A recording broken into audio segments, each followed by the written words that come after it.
ये नकल का कानून मेरे मुख्य सेवक दायित्व में आने के बाद आया है। 25,000 नियुक्तियां हुई हैं। क्योंकि हम वायदे करते हैं, झूठ बोलते हैं कि साहब हम सबको नौकरी लगा देंगे, ये लगा देंगे, तो संभव नहीं है। मुख्यमंत्री पुष्कर सिंह धामी जी उत्तराखंड के हजारों युवा जब सरकारी नौकरी की तैयारी में दिन रात एक कर रहे थे, तब शायद उन्हें अंदाजा नहीं था कि उनके पसीने से ज्यादा ताकत किसी नकल माफिया की जेब में होगी। UKSSC की स्नातक स्तरीय परीक्षा का पेपर लीक होना न सिर्फ एक परीक्षा का मजाक बना, बल्कि एक पूरी पीढ़ी के भरोसे को तोड़ने जैसा है। मुख्यमंत्री जी, अभी विवाद सिर्फ नकल का नहीं, बल्कि राजनीति और व्यवस्था पर उठते सवालों का बन चुका है। उत्तराखंड अधीनस्थ सेवा चयन आयोग UKSSC की स्नातक स्तरीय परीक्षा का पेपर लीक मामला अब राज्य की सियासत का बड़ा मुद्दा बन चुका है। बेरोजगार युवा सड़कों पर है, सोशल मीडिया पर आंदोलन तेज है और दोस्तों, अब ये विवाद दो मुख्यमंत्रियों को आमने सामने ले आया है। एक और है वर्तमान मुख्यमंत्री पुष्कर सिंह धामी, जो दावा कर रहे हैं कि मेरे जीते जी नकल माफिया सफल नहीं हो सकते। मेरे जीते जी कोई भी हमारे गरीब माता पिता के बेटे बेटियों, हमारे भाई बहनों के साथ, हमारे युवा नौजवानों के साथ किसी भी प्रकार का अन्याय नहीं कर पाएगा। हम न्याय नहीं होने देंगे। तो दूसरी ओर है भाजपा सांसद और पूर्व मुख्यमंत्री त्रिवेंद्र सिंह रावत। दोस्तों, त्रिवेंद्र सिंह रावत कह रहे हैं कि अगर CBI जांच से युवाओं का भरोसा बहाल होता है तो उसमें कोई हर्ज नहीं है। उन्होंने सुझाव दिया है कि मुख्यमंत्री को खुद आगे आकर इसकी घोषणा कर देनी चाहिए। उनका ये भी मानना है कि युवाओं के भीतर गहरा आक्रोश है और सरकार को उनके विश्वास को पुनः सुदृढ़ करने के लिए निर्णायक कदम उठाने होंगे। मुझे तो लगता है कि मुख्यमंत्री जी को इन सब बालकों को आश्वासन देना चाहिए कि हम CBI जांच इसमें कराएंगे। मैं समझता हूं कि जब ये भावना, एक फीलिंग आज हर जगह जगह, हर जिलों में, मुख्य केंद्रों पर आज जिस तरह की युवाओं में गुस्सा है, मैं कहूँगा, या जिस तरह से वो आक्रोशित हैं, तो CBI जांच कराने में कोई दिक्कत नहीं होना चाहिए। दूसरी ओर मुख्यमंत्री धामी इस मुद्दे पर बेहद सख्त रुख अपनाए हुए हैं। उन्होंने कहा कि भाजपा की जांच सेवानिवृत्त न्यायाधीश की निगरानी में SIT द्वारा करवाई जा रही है और दोषियों को बख्शा नहीं जाएगा।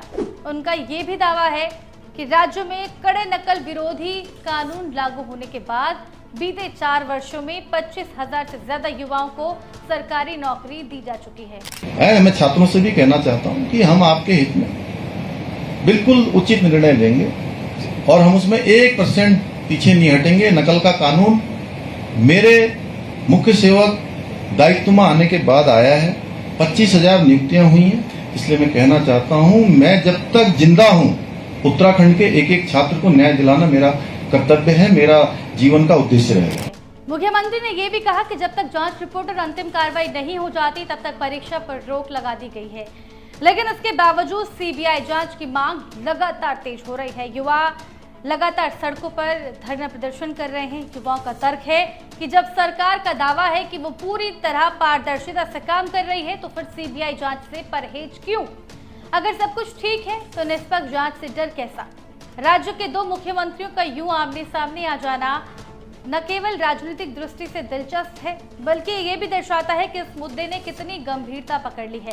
त्रिवेंद्र सिंह रावत के बयान ने सरकार की मौजूदा स्थिति पर सवाल खड़े कर दिए हैं और युवा वर्ग को एक नैतिक समर्थन भी दिया है। उन्होंने साथ ही ये भी कहा है कि युवाओं को केवल सरकारी नौकरी को ही अंतिम लक्ष्य नहीं मानना चाहिए, बल्कि स्वरोजगार और आत्मनिर्भरता की ओर भी कदम बढ़ाने चाहिए। हमको अपने बच्चों को ये एजुकेट करने की जरूरत है, क्योंकि देखो, गवर्नमेंट जॉब्स ही सब कुछ नहीं है और सबके लिए वो संभव भी नहीं है। क्योंकि हम वायदे करते हैं, झूठ बोलते हैं कि साहब हम सबको नौकरी लगा देंगे, ये लगा देंगे, जो संभव नहीं है।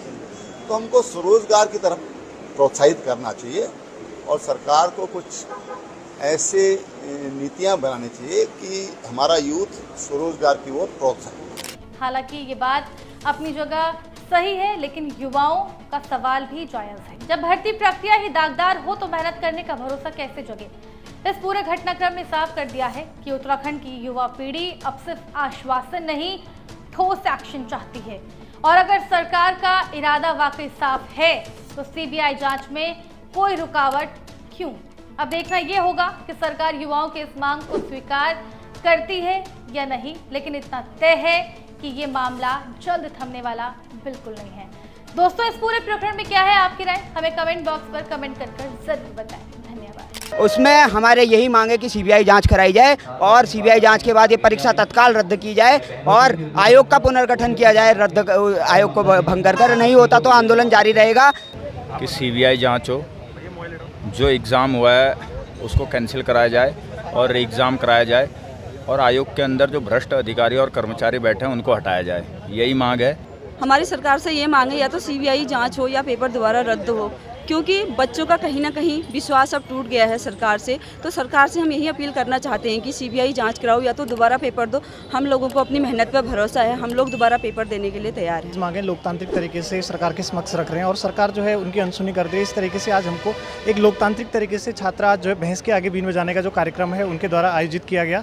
और जो छात्रों की मांगे हैं, पहली मांग है कि जो सीबीआई जाँच कंपलसरी होनी चाहिए और दूसरा है कि इस पेपर को निरस्त करके पुनः जो परीक्षा कराई जानी चाहिए।